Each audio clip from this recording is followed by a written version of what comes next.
AJ, what's your favorite color? Black. Black Yeah, and white. and white Very colorful colors. and red all over. So do you like newspapers? Is that newspapers your favorite color?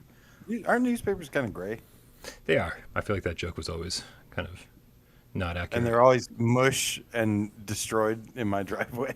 Yeah, for real. I used to deliver newspapers. Like that was like big So part of my so childhood. it's your fault. Totally. It's all your fault then. Yep.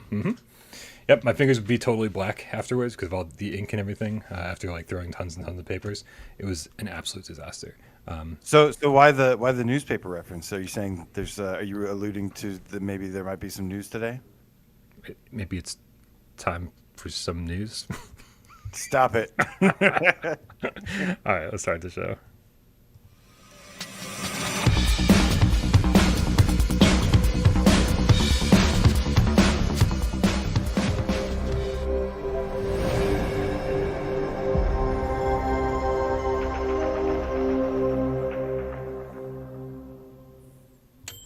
This is PSVR GamesCast Live. We film live every single Monday, Wednesday, and Friday. My name is Brian Paul from this channel right here, PSVR Without Parole. And the gentleman to my right, the boy. No, we got to come up with something different. AJ from the Underground, PSVR Underground.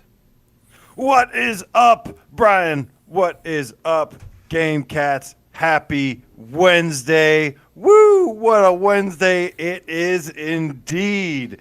And yeah, man, happy hump day. Hopefully you guys been doing lots and lots of humping. Tons of fracking humping out there. And hopefully you continue to do so until we see you again on Friday. See you later, everybody. It's been a good Wednesday. Happy resume humping. I know. Now I feel like we interrupted part of somebody's day. They're like, whoa, we gotta stop for GamesCast. Like, we'll pick this up in an hour. Just keep going. We'll talk you through it. We'll do this together. It's getting more uncomfortable. I love every second of it. Guys, a little bit of housekeeping. Make sure, if you haven't joined our Discord already, make sure you go over there and join our Discord. The link's in the description down below. It's where we all hang out 24/7. People, during my Arashi stream today, were complaining about, or at least somebody was, I didn't hear the names, about multiplayer games on PSVR. Like, Sony's got to do something about this. And I'm like, but for now, we have to do something about that. The gamers, the players, we have to band together and find each other. And a great place to do that is on our Discord. So if there's a game you've been wanting to play, but you can't find anyone to play it with you, I'm going to head on over there, man. And also, speaking of which, Professor Lilith started this off with a $5 tip and said, Sundays, 2 p.m. Eastern game is Farpoint. So make sure that you guys all get in on Discord and sign up for the Sunday's multiplayer game, play some Farpoint together, 2 p.m. Eastern this Sunday. But then for the following week is Bullet Roulette, Firewall, or Trickster. There's some good choices, Trickster. man. I think that was on sale right now too, Yeah. which is kind of cool. I was really hoping that would be like Gauntlet in VR, and it's close, but it's a little shy of that mark. That's Gauntlet's some big shoes to fill, you know. I mean, Gauntlet always felt a little shallow to me, and Trickster's a little shallow. So for me, it actually feels like a perfect VR Gauntlet game. Brian Paul's health is low. Yeah, I don't know. Everyone else always loved Gauntlet more than I did. I mean, I know for a 4-player game or something. Dark Legacy. I have it on the way, actually. Oh. Gauntlet Dark Legacy. That's the one. Yeah. I'm assuming you got it on PS1 because that's what you've been obsessed with lately. PS2. Oh, okay. That's right. What was the one on PS1? I don't know. I actually ordered Colony Wars Vengeance. Nice. And then I've been playing Metal Gear Solid. I'm fighting what's his name? The psychic guy. Psycho Mantis. Yeah. But I'm also playing tons of VR games too. I mean, we were just talking about VR backlogs recently.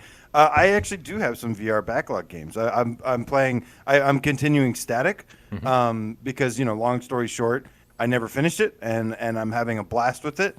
But then my power went out last night while I was about to beat the level, and then my PS5 actually didn't recover. You know how when usually it crashes and it comes back up and it says it actually failed to do so, and I was like, "Oh shit!" Ruh-roh. Yeah, but I went to PlayStation.com, got a USB drive, downloaded the PlayStation 5 software, booted it into safe mode, and then reinstalled the software. Luckily, everything, I have PlayStation Plus. All my saves were on the cloud, so I got all my saves back. And then, I have an external hard drive, so I only had to download a couple games back. So really close call. Thank God for that cloud service. Cannot recommend it enough, or at least save your files to an USB external drive, because I would have been screwed. Part of me is like, I'll just start everything over from scratch. It's fine. Yeah, why not? Yeah. It's a great game. I mean, the only thing I could ever think of is, like your No Man's Sky save or something along those lines, where it's just like, absolutely not. Like, it's just, you get too much invested in that to ever lose that. Yeah, and then the other game I'm playing is Shooty Fruity. Those are my 2 VR backlog games. Absolutely fantastic. And man, it just gets better. Like, I always liked Shooty Fruity, but it was like kind of challenging. But as you keep playing it, you get better at it, and then like the game really gets better as well. So like that game has some stunning special effects, like the explosions. Once you get the explosive weapons, and there's explosions, fire, and juice flying everywhere, and it looks so good. Man, it's incredible. Rody the Gamecat confirms in the chat that Trickster is currently on sale for $7.49. This is the last day of the sale, you guys. So if you haven't watched all 4 of my sale videos and you don't know what to buy, well, go watch all 4 videos and figure that shit out ASAP, because the sale ends tonight. Yeah. Buy Static, buy Shooty Fruity, and all the ones that Brian recommends, except for Atex Cybernetic. That was just a mistake. He had a typo. Yeah, the meter was a little high. There was definitely a few where after staring at the screen for like 8 hours, I barely did any checks on these to double check to make sure nothing was out there that didn't make sense. There was like grammatical things or typos on the Doom one. I highly recommended Pirate Flight, despite what my voiceover said. So just pay close attention. Don't just look at the meter. But it's like Diddy Kong racing in VR. No, it's not. So anyway, I did beat it though. Did you? Yeah, it's good to hear. It's good to hear. What game were we talking about? Pirate Flight. Right. Pirate Flight. Yeah, man, we were hurting for games back then. When that game came out, we were like, I don't know, let's give it a fair shake. Let's see if there's anything here, and we fucking gave it a fair shake. And holy crap, man! Like, yeah, it's hard to recommend these days, especially for anything more than like $2.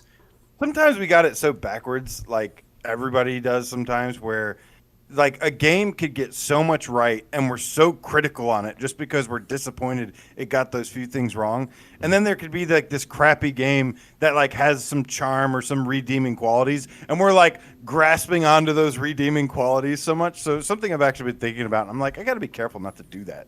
Got to be just fair and straightforward with stuff from now on. It can be difficult. Stingray X says I bought Pirate Flight, by the way. Is it because of Brian? No, God, no, I don't want to take responsibility for that.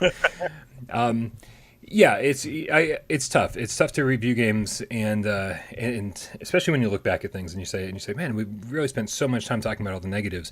But it's sometimes when those negatives get in the way of your enjoyment, it's okay to harp on about a little longer than normal. Stay out of the fucking chat, AJ. I'm not going to put up with this nonsense today. If I see you typing in the chat, I was just typing some extra notes. I'm going to for the Firesprite conversation. Time you out from the chat. Okay, I will remove your moderator status. Pay attention, man. If you time me out, I will become more powerful than you could ever imagine. There's only 2 of us here, man.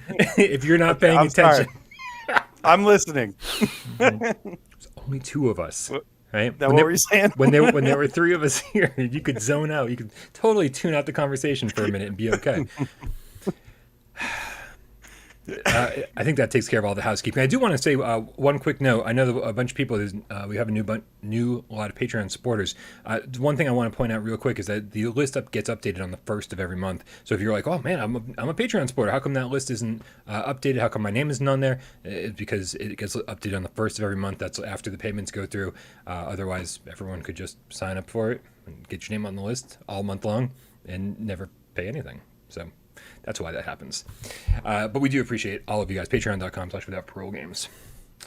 AJ, we've got a bunch of news to talk about today, don't we? Oh my God! Not just a lot of news, huge news, Brian. But first, we're gonna kick things off and let you guys know, as a reminder, Hitman 2 is one of the free PlayStation Plus games. Now, I don't care if you don't have Hitman 3 yet, which is required Right. to play Hitman 2 in VR. Go ahead and make sure you add this to your library, add it to your collection, so that you can have it for later, possibly, because you're going to want it. Yeah. Oh, absolutely. I mean, like, these games can be, expensive when you don't get them on sale or when you don't get them free on Plus. And as soon as you pick up Hitman 3, I mean, honestly, there's a part of me that says when you pick up Hitman 3, make sure that you have Hitman 1 and 2 already so that you can start from the very beginning. I don't think the story is so strong that you really need to do it, but there's characters that, maybe you get a little bit more out of the story if you start from the beginning. And I honestly like seeing how IO Interactive sort of evolved throughout the course of the trilogy, the World of Assassination trilogy. It seems like they sort of figured things out as they went, and levels got bigger and better and more complex, and the way that things interacted got more interesting. But there's a part of me that also says it peaked at Hitman 2. And in Hitman 3, as good as it was, I didn't enjoy those levels nearly as much as the ones in Hitman 2. So I know a lot of people agree with you, but man, I am all about Hitman 3. Like the story, the production, the visual fidelity of like the levels, the reflections. Like there's not a lot of VR games. We're used to, especially in the early days, a lot of games with like not much lighting or not much like detail and reflections, beautiful lighting and reflections, and it just has that really polished look that I've always liked about console games, especially PlayStation consoles. It just looks gorgeous, and I love the story. So epic. yeah, I love how it feels epic. The story itself I don't love, but I do love how the missions themselves feel epic. And as you progress, each level almost feels like its own game. And to the point where when I finish a level in Hitman, I want to take a step back and go, I'm just going to come back tomorrow for the next level. Like, I don't even want to get into it yet because I know it's going to suck up all my time. At first, I'll just run around and want to look at everything it has to offer. But I'm not going to actually want to get into it and figure out how things work together and kind of deal with all the puzzle solving sandbox elements. So anytime I finish a level in any Hitman game, it's like, yep, I'm done for the day. I will see you tomorrow. Are you telling me Hitman 3 or Hitman is a puzzle game? Very much so. Oh my God. Very much. No! No! I've been lied to. It's just like Mike Tyson's Punch Out. All right. Well, that's it for the first story. Just a reminder, make sure you go do that. The other news that dropped today, actually first saw this from Mr. Niculo in our trusty mod who dropped this in the Discord, and that is No Man's Sky Expedition number Trace is upon us. It's called Cartographers, and they posted in their on the No Man's Sky website a little bit of information about it. And there was two previous ones that were pretty cool. They had you do like a bunch of missions, and if you completed everything, you'd get like the first one, for instance, you'd get like a gold ship or like one that is only unique to somebody that completed those missions or knew somebody and got one as well. But they posted in the blog and had a little bit of information on this one. And yeah, by the way, have you participated in any of these yet? Nope, and I won't be. I simply won't be. It's when I dive into No Man's Sky, I'm barely scratching the surface of the core regular ass game. And I know people have suggested, hey, this is actually a pretty decent jumping off point. Like if you want to get in and just do something that's kind of like this, that's core to No Man's Sky that you don't need to be crazy leveled up for or have a ton of be really advanced for. Like these aren't all that bad. But I'm just not interested. I'm just not interested. The same way I'm not interested in basically like the Hitman 3 contracts. The same way I'm not interested in like I'm not interested in a lot of DLC honestly for a lot of different games. In these, anything that's timed, I'm just not going to have time for this. So sadly, I'm not good enough at No Man's Sky to just jump in and say, "Yep, let's do this. I'm going to spend the next 10 hours of my life doing this." Speaking of which, how long did the last couple take you? Well, I didn't actually complete the last ones, but because the time they came out, well, I think we got hit with a bunch of other stuff. Right. But this one I am absolutely doing 110%. But the last ones, I think the first one took like 30 hours, 40 hours, 50 hours, depending on. It was a pretty big one. It was a pretty big one. The second one, I think, was a little bit less. And then this one, they say, this season places all expeditioners on the toxic world of Gisto Major, where their bespoke starship will require specialist attention to repair and launch into space. That's the traditional way of starting in No Man's Sky. You figure out basically how to repair your stuff, how to use your basic stuff. Then you figure out how to repair your ship, and then you're off into the sky. But they say that they try to make these like differ from each other, and this is another unique journey with being focused primarily on deep exploration of just a single planet, and it's going to have you go all through it. What I can say is the reason, Brian, that I'm going to be doing this one is because one of the rewards is a pet monstrosity, which is basically like having your own pet alien, which is really cool, like vicious, scary ass looking alien. That's cool. I think I'd like a pet monstrosity. Yeah, that sounds like a decent enough reward for me to take a second look at this and go, maybe this is the one I want to do. Yeah. I don't know. I would so have to have somebody take me by the hand. You don't even understand. I mean, maybe you understand. Maybe you've listened to the stories. Maybe Nick has told you. Nick's like, combine this and this to make that. And I look at my inventory for like 5 minutes and go, hold on a second. What? Like, that's how it starts, man. Yeah, and that's how it started for the first 30 hours. So it's going to take me a little while, man. I don't catch on to some of these things as quickly as everyone else does. Real quick, Nihilus Ryan, the Game Feeling with the $5 tip, says, just bought a Gamecat hoodie yesterday. It's awesome to hear. I haven't checked on the Teespring store at all. I can't wait to rep the Gamecat family wherever I'm at. Anything to get us closer to hashtag higher AJ time. Thank you so much, Nihilus Ryan. Appreciate the tip. And obviously repping the Gamecat community. If it doesn't show it underneath your video, we do have a store over on Teespring. There should be a bunch of things for you to Gamecat things for you to buy, if you're interested. Also, we got Emily Baxter, hashtag the Game Kitten, with a $2 tip. Says, I'm late. Is the cartoony stuff out of the way? Yes. Yes, it is. Thanks for the tip, Emily. Nick says, why get the pet monstrosity when you're just going to abandon it, AJ? He calls me the serial abandoner because I keep finding better pets. And so I'm like, look, it's been fun. Wait, you can't like leash it up somewhere? Blast. Well, that was something I was hoping with the Frontiers update, was that maybe you can build like a farm or something and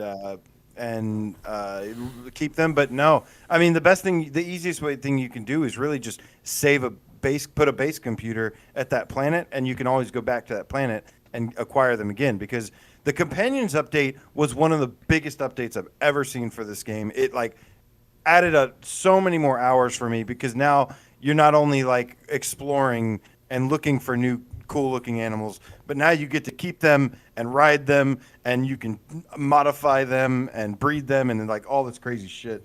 So super badass stuff, man. And yeah, I'm looking forward to it. I'm looking forward to checking this one out as soon as possible. Nice. Yeah, the one thing I loved about cats in Minecraft was you kind of herd them, put them in a fence, and just next thing you know, you have hundreds of cats in your little town. And so I want hundreds of pet monstrosities in No Man's Sky. That would be amazing. Anyway, you could have up to, I think, 6. You could maybe have 6 pet monstrosities running around. That would be pretty damn well, cool. Not at the same time, but wait, do they all? I don't know. I think I'm confusing games now. I don't think you can have them all out at the same time. It was no, you can't. but you can feed them and make them grow. You can make them like huge. So, or you can have little tiny. You can have little tiny monstrosities. You can have giant monstrosities. But anyways, Expedition 3. All No Man's Sky players rejoice. This is awesome stuff. I'm still diving into the Frontiers update to seeing what that's all about. There's some depth to it. So. Yeah. I still want to go back and play the Desolation update. I want to play those. We only like took out one ship. That wasn't a time thing, right? No, and that's like for me. That's like what you would love the most because it's like a horror themed. Well, you and I played it for like an hour, and I had a great time. But I was like, to even get back to a ship like that, I'm like, I don't even know where to start to do that. It's so much better than what we saw too. Oh, nice. Mine was bugged. Mine was bugged to where the ships wouldn't progress and unlock new things. So like, yeah, I've gone back to those derelict freighters, and there's like way more like enemies and monsters and ghosts and whatever. They're super cool, and I think you would absolutely love it. Nice. All right, man. Well, we get some updates today. Definitely some updates worth talking about. And the first one that we're going to talk about is version 1.03, the update for Arashi Castles of Sin. Did you get a chance to play this? I know everyone probably saw my live stream, but did you get to play it, AJ? Arashi hype. Yes, I did.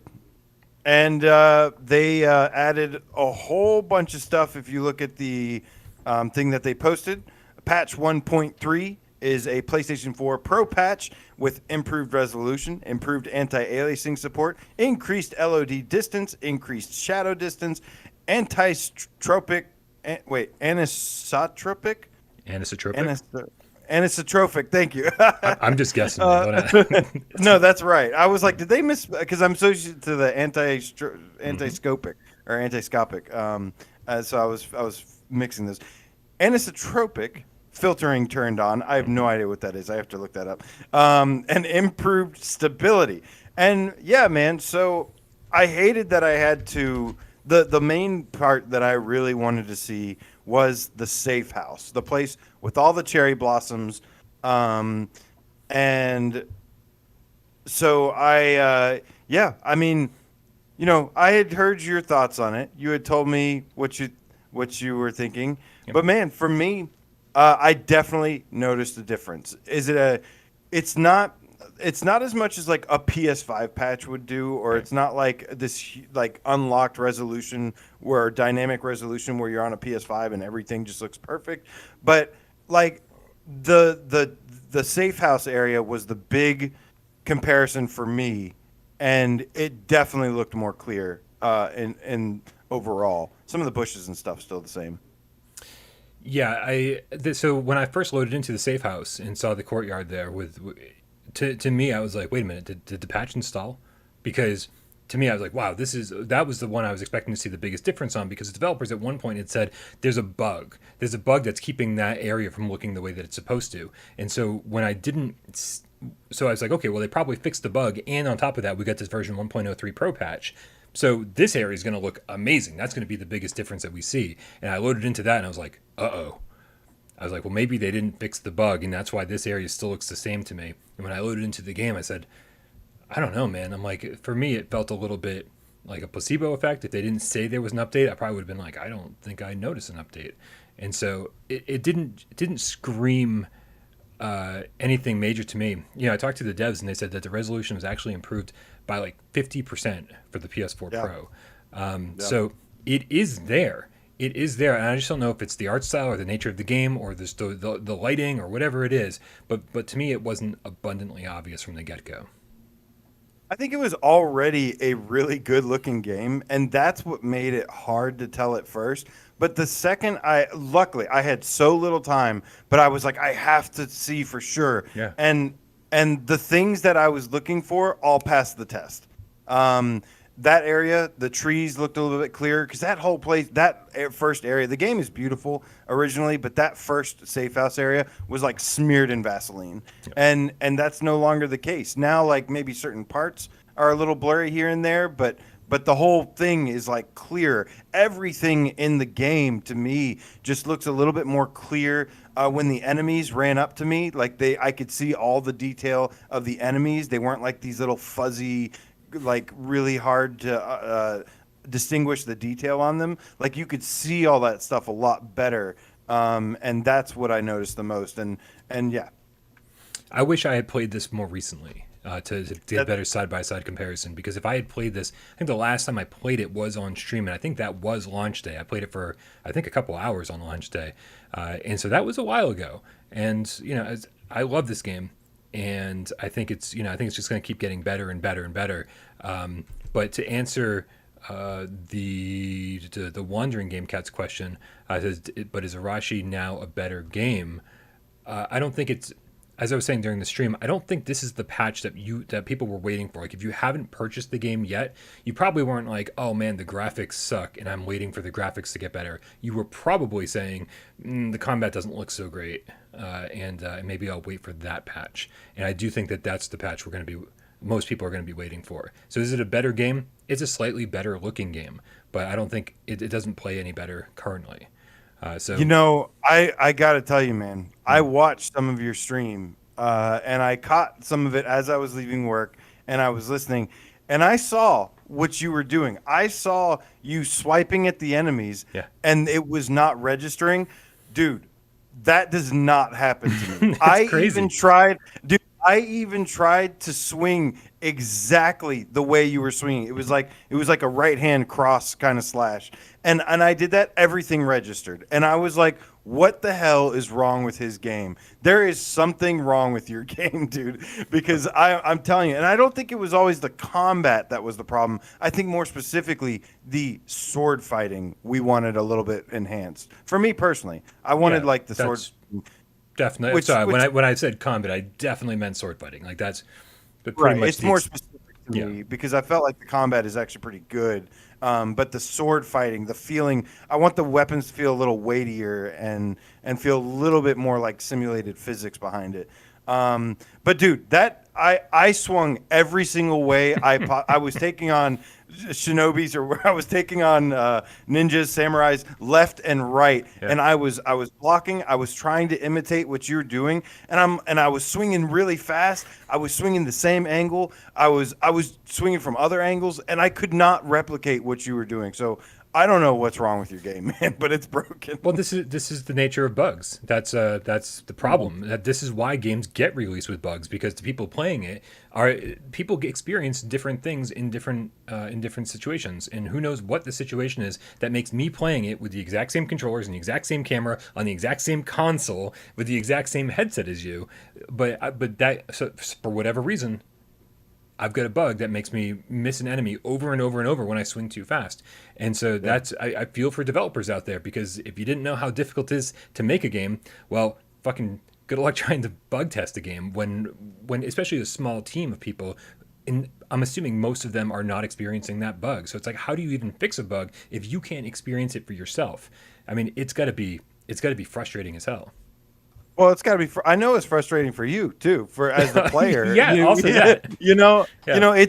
It's almost heartbreaking, because I'm like, I want you to have the fun that I'm having when I play this, and I'm so excited to watch you play this update. And then I remembered this issue, and I was like, oh god, and it made it so painful to watch for me. And it seemed like it was worse. Why? It seemed like somehow this made it worse. I was like, so over and over and over. Usually it's like, once or twice. It's like, I get it, and I'll do it again. And fantastic. But there was one battle in particular where I swiped nothing. Like, you've got to be kidding me. Like, what is going on right now? I don't think I experienced the bug that frequently ever before. It is nice to see Endeavor 1 in the chat, by the way, saying version 1.4 coming at the end of the month.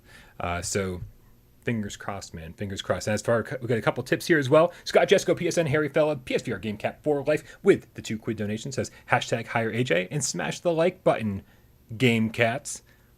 I didn't say it as well. Nice, that was pretty close. Took me a second, yeah. We also got Red Rover, the effing Gamecat, with a $10 tip, says anisotropic. See what I did there? Makes things look like ass. I actually looked it up, and it says, in layman's term, anisotropic filtering retains the sharpness of a texture normally lost by MIP map.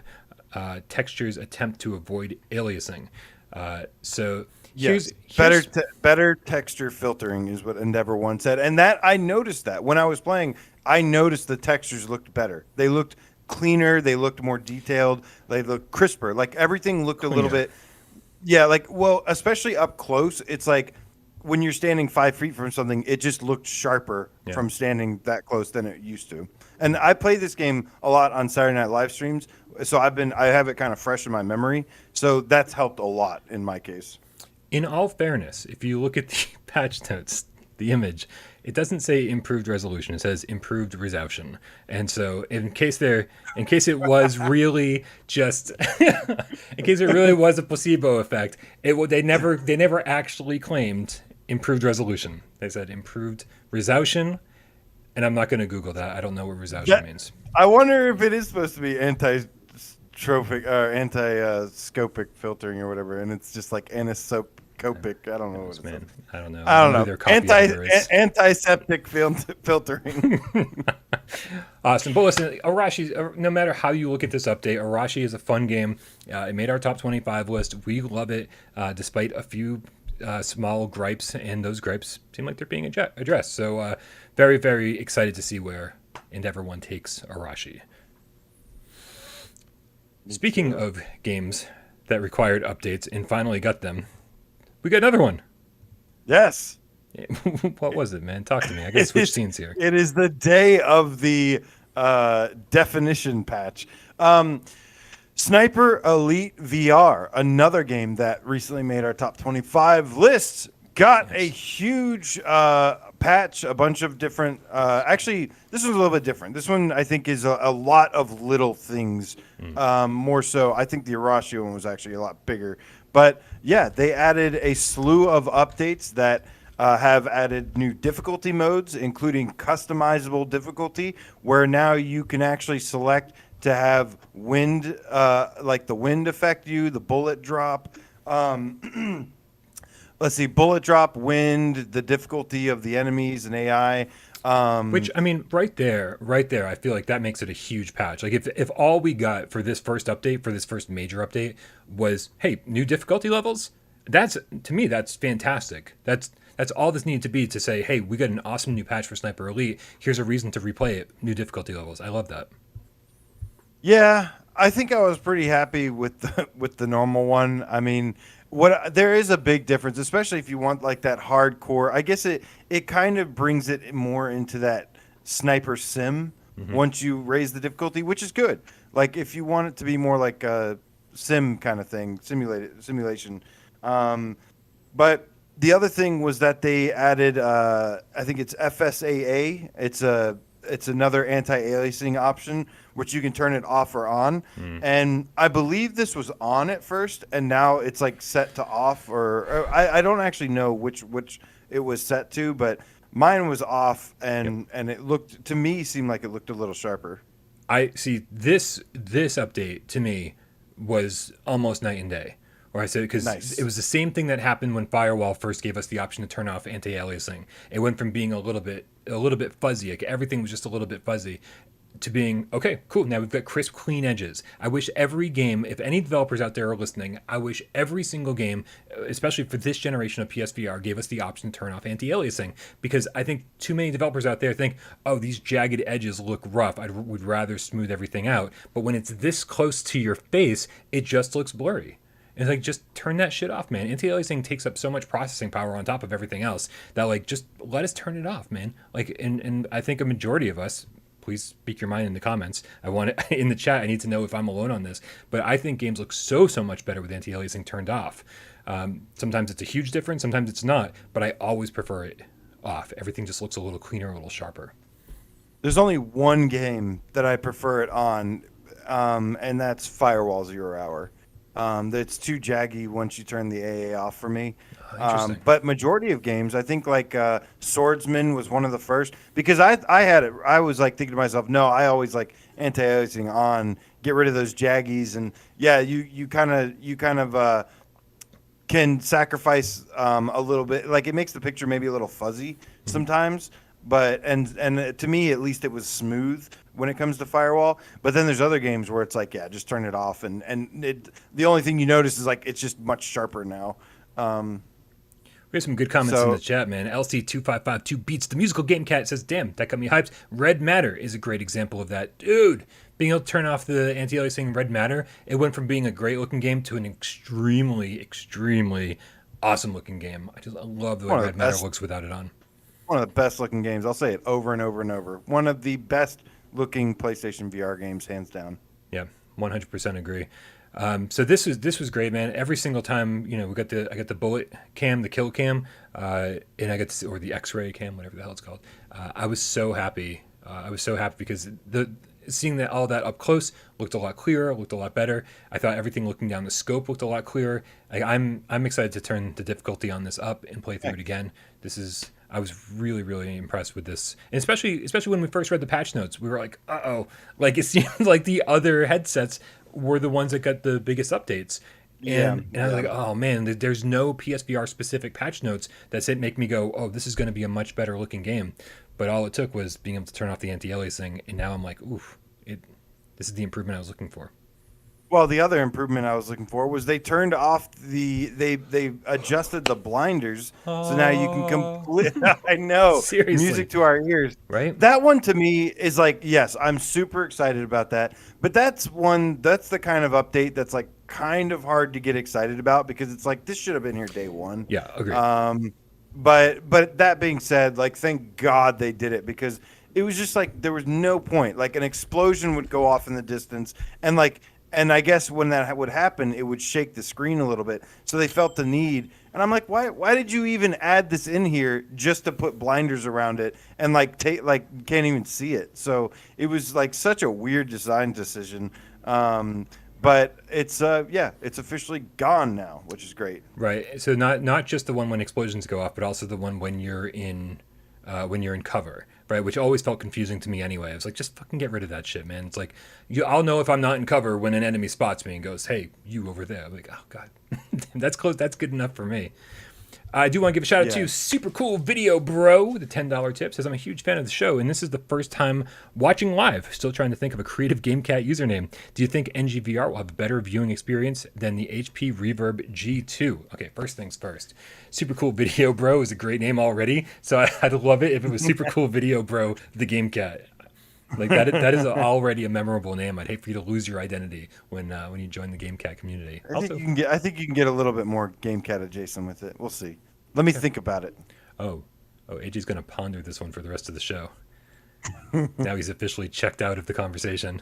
He's just gonna be typing notes, going, "Super cool video cat, bro." No, I'm gonna work on that. So I'm not familiar. I gotta be honest. I'm not familiar with the HP Reverb G2.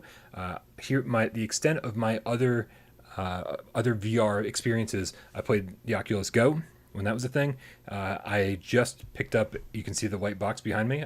My Oculus Quest 2 just showed up today in the mail. So that's about to be hooked up in whateverness. And I've got a Quest 1. I've had a Quest 1 since soon after launch. So the Reverb G2, not in my wheelhouse, man. And so I apologize for not being able to do that kind of comparison.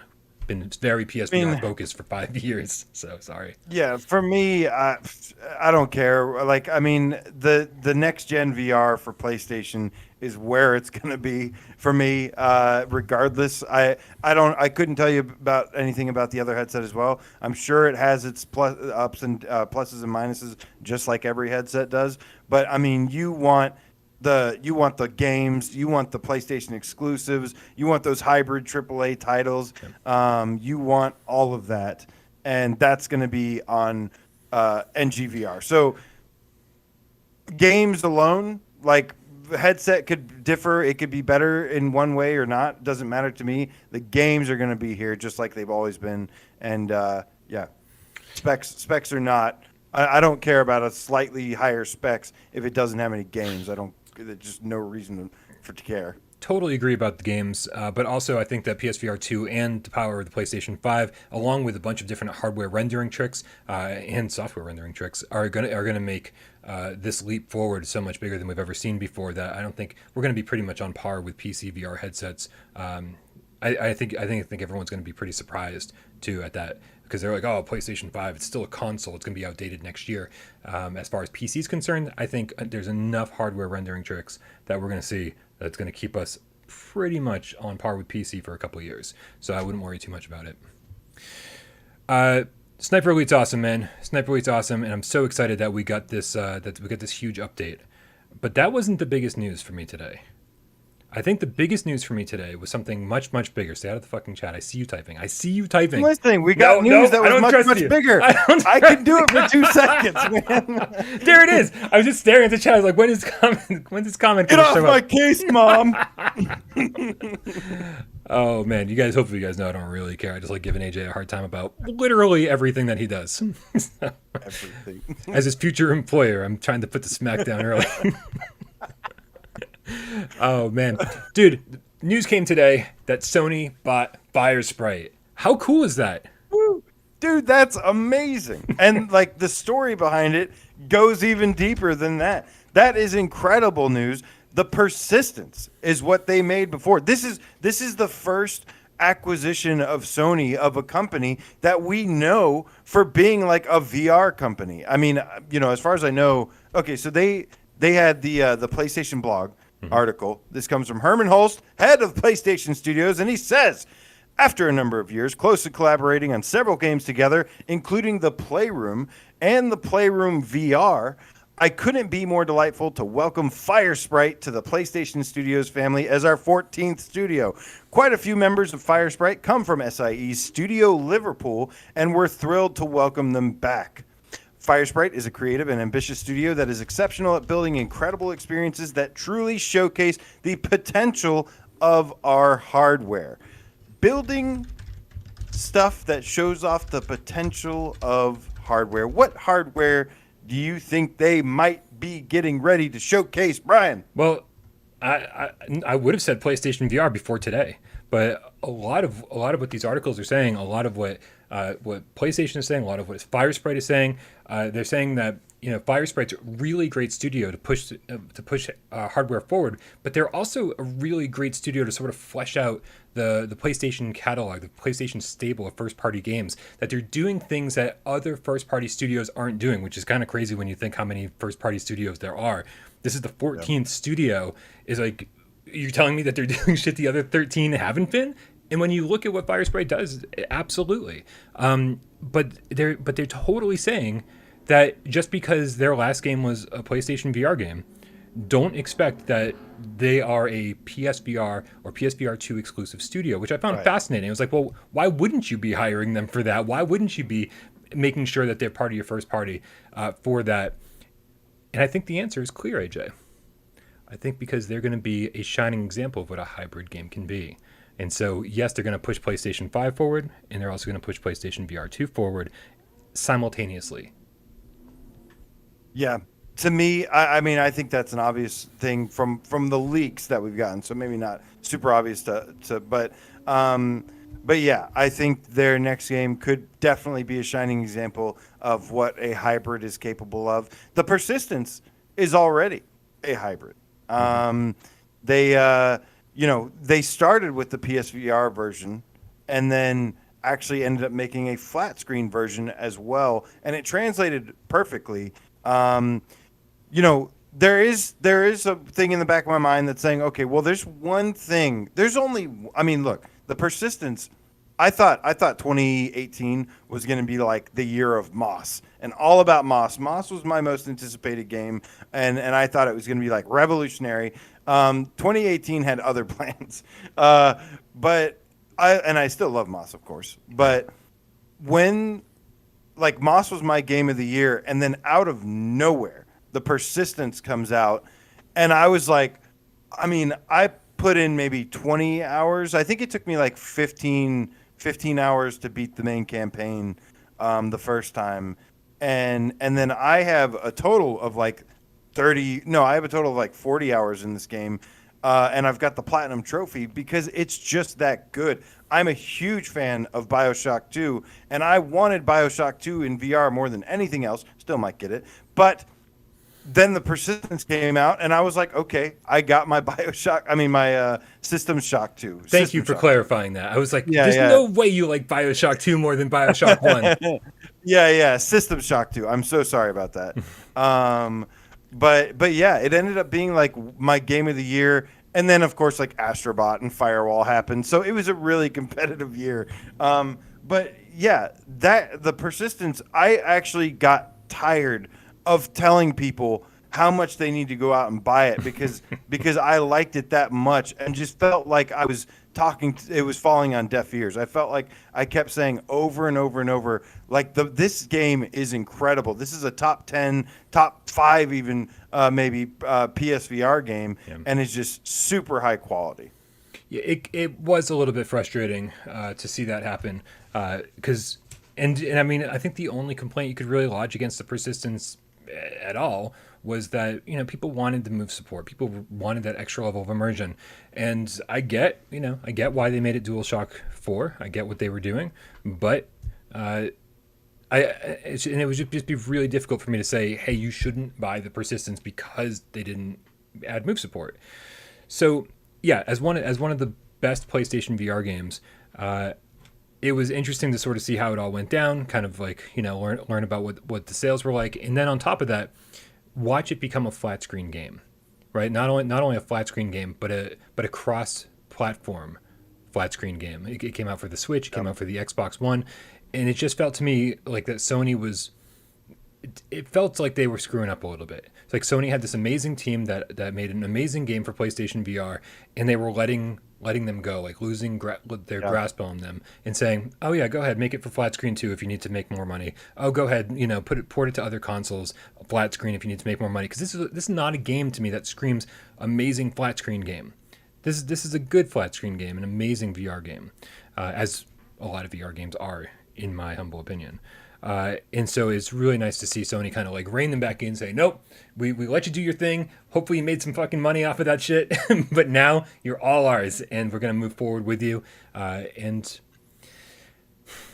I think it's important to note that Sony is so laid back when it comes to telling their first party studios what to do.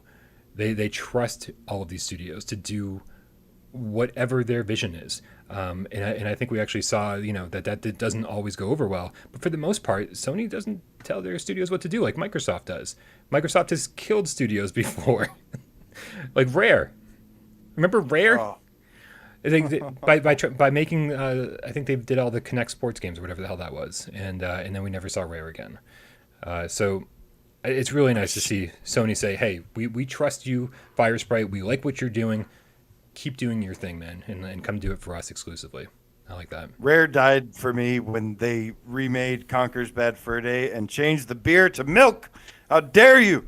So they elaborated more on, and they said, welcome to the PlayStation Studios, Firesprite. Oh, that is so good to hear, man. Like, the big deal to me is that, you know, everybody's been wanting Sony to acquire some studios. So I was absolutely shocked to find that, it's Firesprite who makes a VR game. Like this is a huge, like maybe one of Sony's first like VR acquisitions is to me. So that's like huge news for us in so many different ways. I hope it's the first of many more. But they say they actually chimed in themselves. They say, today is an incredibly exciting day for Firesprite as we join PlayStation Studios with the backing of Herman and the entire PlayStation family. We are very much looking forward to the next part of our journey. Firesprite, headquartered in Liverpool in the northwest of the UK, was founded in 2012 with the vision of creating games that bring new innovations to any experience we develop. The Northwest is steeped in gaming history, producing many iconic developers, publishers, and games such as Wipeout. Many of our sprites developed and shaped. Oh, they call their people sprites. Fire sprites. Oh, it's so cute. Developed and shaped titles from this era, and we are very proud of those roots.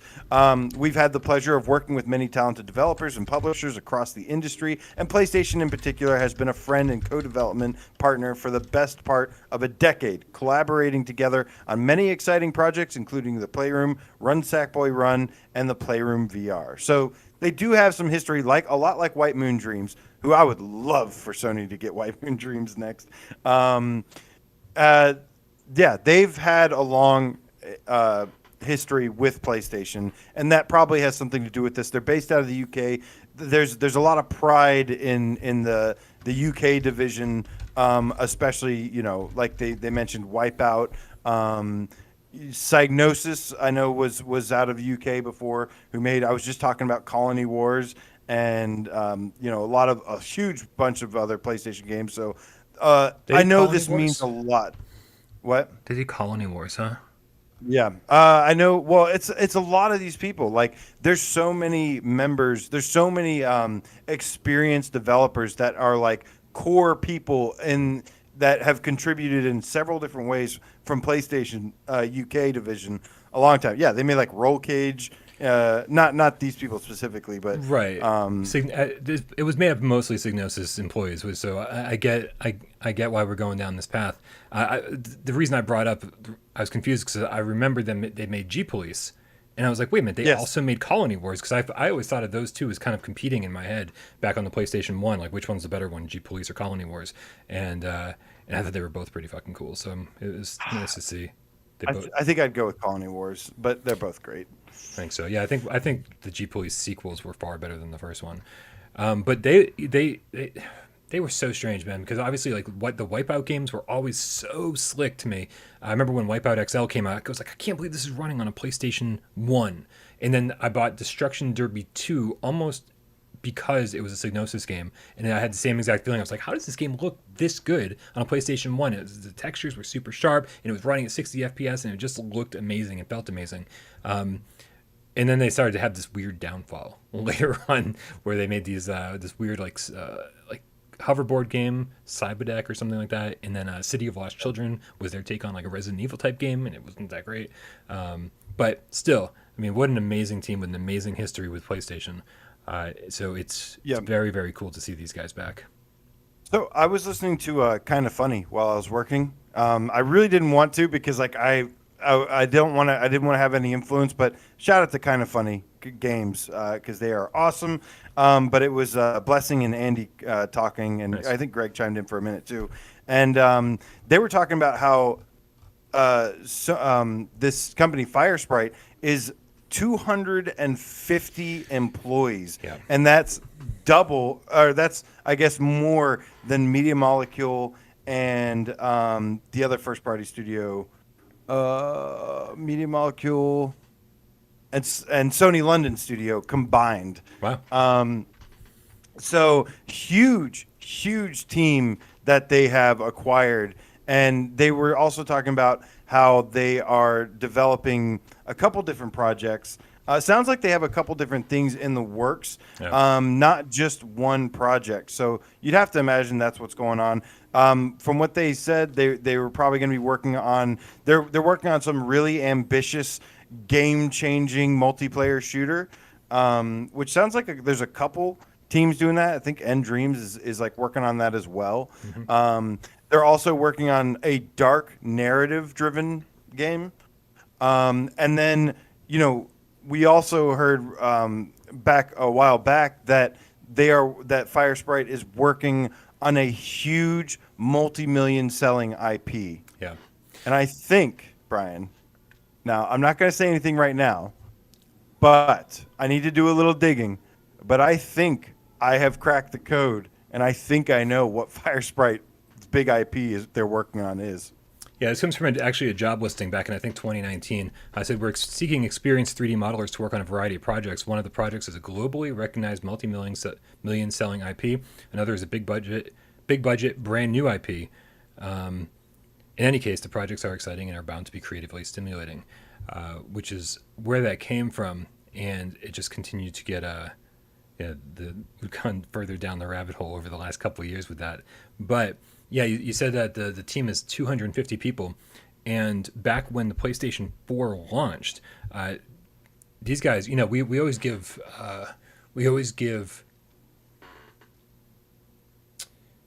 oh shit, man, Impulse Gear. We give Impulse Gear so much credit for coming up with the aim controller and making Farpoint and saying, and being like really some of the pioneers for PlayStation VR.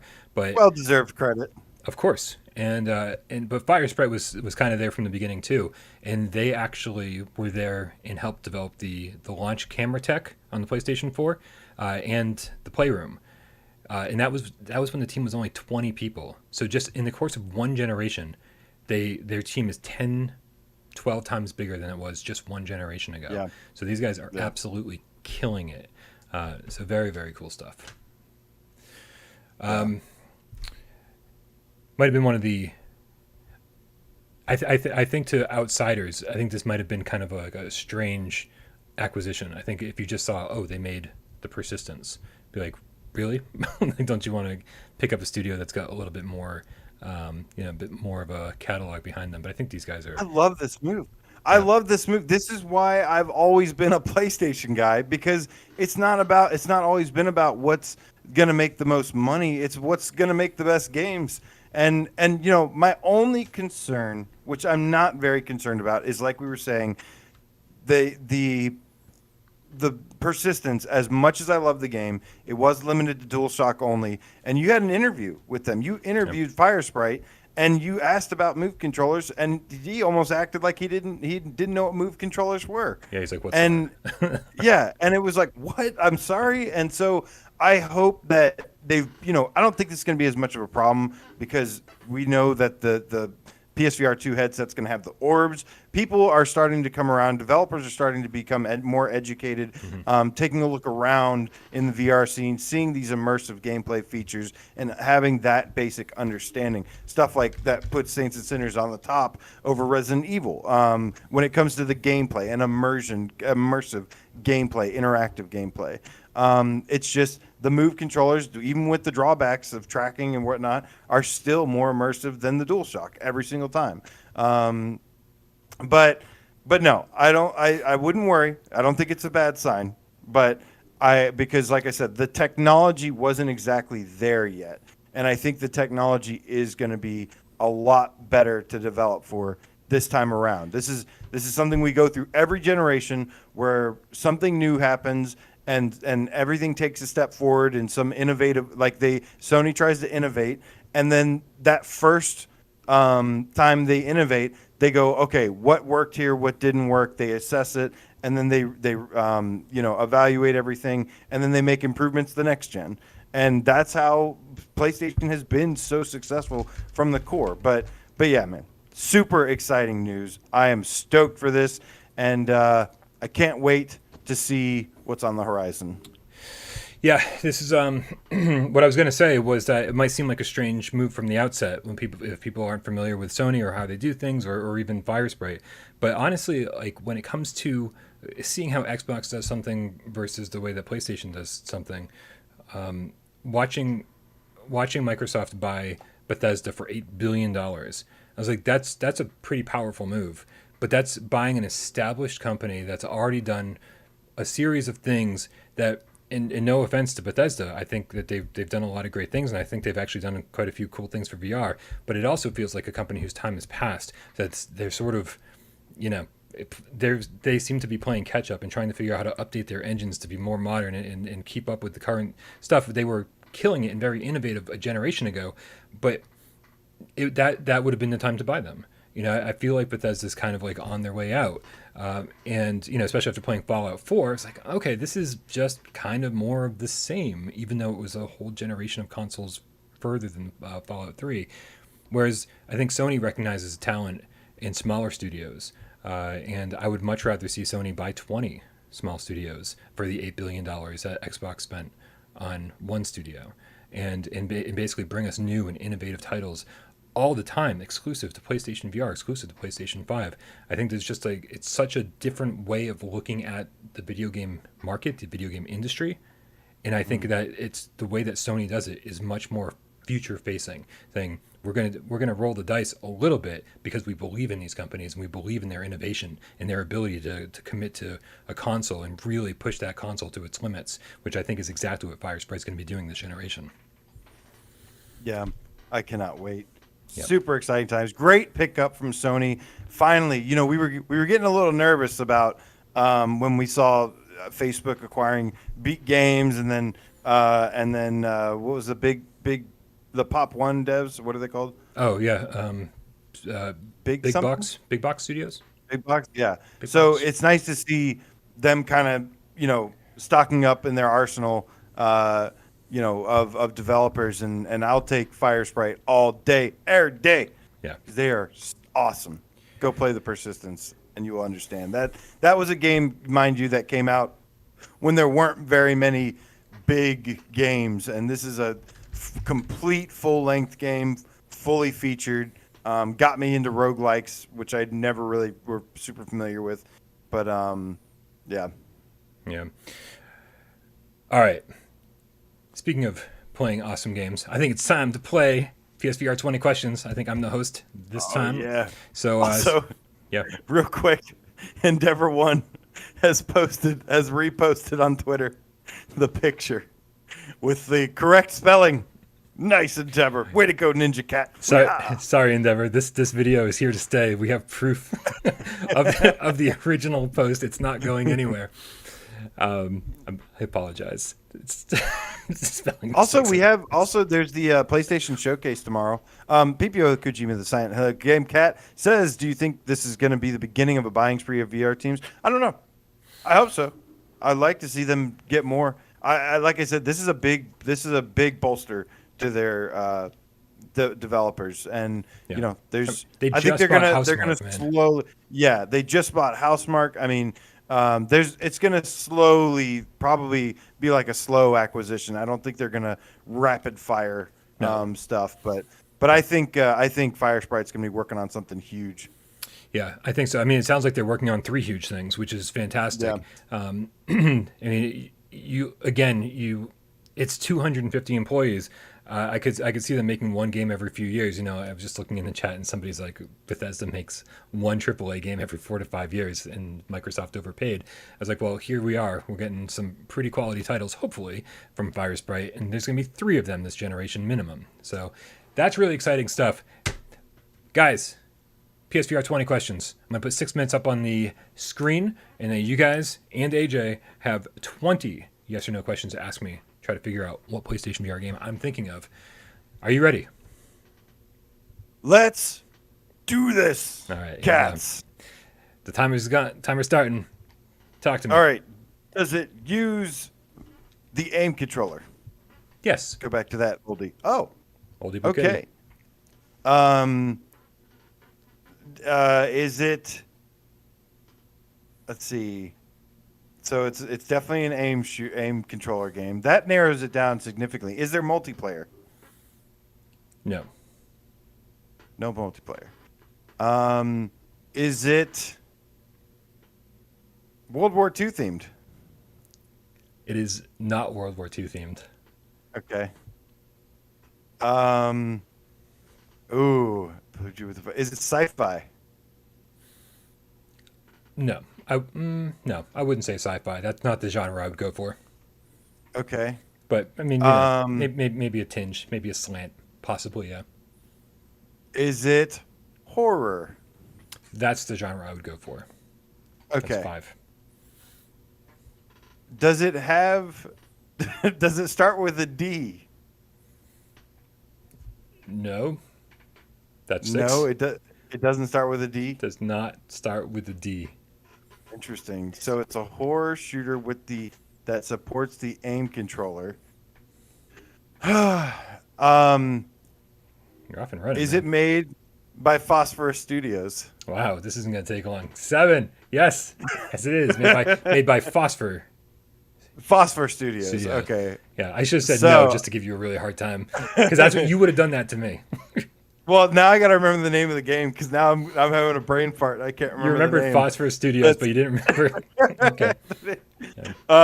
Guys, cats. What's the name of the game? Oh, thank you. Okay, is it Brookhaven Experiment?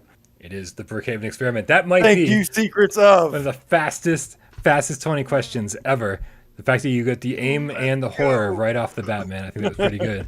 That was pretty good stuff. Dude, I know my aim games, baby. Yeah, I for know sure. my Ryan. But, Let me just tell you, right. I know my aim games. Albert says That's right. Pancake House. Oh man, that's definitely where we should have been going with this. Pancake House would have been way more difficult to get. Yeah, probably. Brookhaven Experiment, awesome launch title. We got aim support after the fact. Has move support otherwise. I love Brookhaven. Definitely one of my favorite wave shooters. That and Shooty Fruity. I think if you have those two, you don't need any other wave shooters on PlayStation VR. Those are 2 of the best. Brookhaven was one that I watched, before I worked with you. It was one that you and Dez were doing a Why We Love. Oh, yeah. And Lee Bonner, who, He's been commenting forever. He like totally convinced me. I was like, I don't know, I'm on the fence, and he was like, you got to do it, and I got it, and I actually really enjoyed it, and I never beat it. It's super hard, but man, what a good wave shooter, which is not something we can say very often. I hope Lee Bonner's still out there, man. There's like so many cats' names that are just like ingrained in my head that I won't, the second you say their name, I'm like, oh man, fucking Lee Bonner. So man, if you're out there, man, say hi. Shout out to you. Shout out to Lee for convincing AJ to buy Brookhaven. All right, you guys. That's going to do it for another episode of PSVR Gamescast Live. Thank you so much for hanging out with us today on this amazing day for PSVR. Arashi got patched. Sniper Elite VR got patched. We got awesome news about Firesprite. What an amazing day. No Man's Sky Expedition number 3. I mean, man. Right? Let's go, man. Let's go. Let's go. Very exciting stuff, man. So I'm very excited to see what happens for the rest of the week. Are we? I'm assuming you won't be around for tomorrow's PlayStation I will not. Stream. My job's been kicking my ass this week, but I'll be back soon. Guys, I'm pretty sure that I'm gonna be streaming it just because everyone keeps asking me if we're gonna stream it. I don't think there's gonna be any VR content. It doesn't sound like there will be. Definitely not next gen VR, but possibly, who knows? Maybe current gen VR. It doesn't sound like it, but who knows, man? Maybe we should just do it anyway because I want to hang out with all the cats. And so stay tuned. We'll do that tomorrow. I think it's 1 p.m. Eastern or something along those lines. We'll figure it out. But come back tomorrow. We'll do that. I want to give a shout out to Miles Dyer, who runs our Instagram account, Jay Meow, who's taking care of our website and making sure that this show gets up on Spotify and Apple Podcasts and a bunch of other streaming services. I want to give a shout out to You Got Cold Yogurt with the $10 tips. Says PC is a mess. There are more new headsets coming out, but no AAA PC VR games to look forward to. NGVR can't come out soon enough. Games. Agree with you. Games are important. I've been seeing a surge in my channel lately. I'm sure you have too. I think this flurry of games has actually revived PSVR a little bit, given some life in the old girl. That's right. Absolutely. But a lot of new PSVR owners, and I think this sale brought a lot of people back. A lot of people took their headsets out of the closet for whatever reason. They disconnected. I don't know why, but they did. And now they're like, oh, I'm going to get all these games on sale. And they seem to be back, and they're definitely flooding in. So if you're a new PlayStation VR owner, congratulations on your purchase. Tons and tons of games to get caught up on. And if you're just pulling it out of the closet, man, don't put it in the closet. Right? It's not where it belongs. It belongs on your fucking face. That's it. We also want to give a shout out to Sci-Fi Gamecat Henry, who puts all the timestamps for this show in the description after the fact. Thank you so much for doing that, man. I can't believe you're still doing it. And also, of course, all the moderators who make our lives infinitely easier here and on Discord. Guys, make sure you click that link in the description below. Join us over on Discord. Join us. This conversation happens 24/7. That's where we all squad up. That's where the meetups happen. That's where the nightly box VR sessions happen. And, of course, we got the question of the day. All sorts of reasons to keep coming back to the Discord. That's it. I think we should cue the cat. You're the cat, Brian, and I will see you guys Friday. Daniel Williams. Guys, I'm so excited. I've got so many VR games to play. No Man's Sky, Arashi, Sniper Elite. Got my backlog of Static and Shooty Fruity. I am drowning in PSVR goodness. Rody the Game Cat, thank you so much for posting the Discord. Trusted Mod and House Beyond Your Best Behavior. Secrets of, thank you so much for the assist there. Ben Dawson, Blue Jew, the Underground Game Cat Elite Name Squad in the house. Guy Son, fist bump to you. Time to play with Game Cats. Hello, Acefield the Attack Cat with the patch. Says Arashi. Wait, Acefield the Attack Cat with the patch. That you should change your name. That was his comment, but it totally sounded like it. Arashi might be better than Ninja Legends now, AJ. Till Friday, cat swipe. Arashi was always better than Ninja Legends, Acefield. So much. Ninja Legends. Gabriel 004, the licensed meow game cat meow meow meow meow meow meow meow. Kramer 3K, the non-VR game cat. Hope you've been well, my friend. Dan Keeper, some fat underground game cat with the rock and roll fingers. Let's go metal. All you are is history. Defunct bomb bro. The Game Cat. I was going to say the Funkadelic Game Cat, but I get those two mixed up. Nihilus Ryan, the Game Feline. Delirium Drew VR, what up, homie? And Jabba1 says, hit the like, Tarzan. Hit the like, Tarzan. Tarzan, hit like. Johnny No Pockets, a.k.a. the Who Dat Game Cat. Finally, You Got Cold Yogurt. Thank you so much for the donation, my friend. And yeah, man. Miles Dyer says, Baba Booey. That's a weird thing to say. Do people still watch Howard Stern? Is that a thing? Yeah, I don't know. I have no idea. He's probably more popular than ever. I haven't heard of anyone say the word Howard Stern or the name Howard Stern in probably 15 years. Yep. Yep. Not even Howard Stern says Howard Stern anymore. Can we go snuggle? I mean, not you and me, just everybody. I mean, if you're nearby, I mean, I'm not going to say no. I'm taking. Thank you. No, whoa! Watch out, ladies. All right. Good night, everybody. We love you.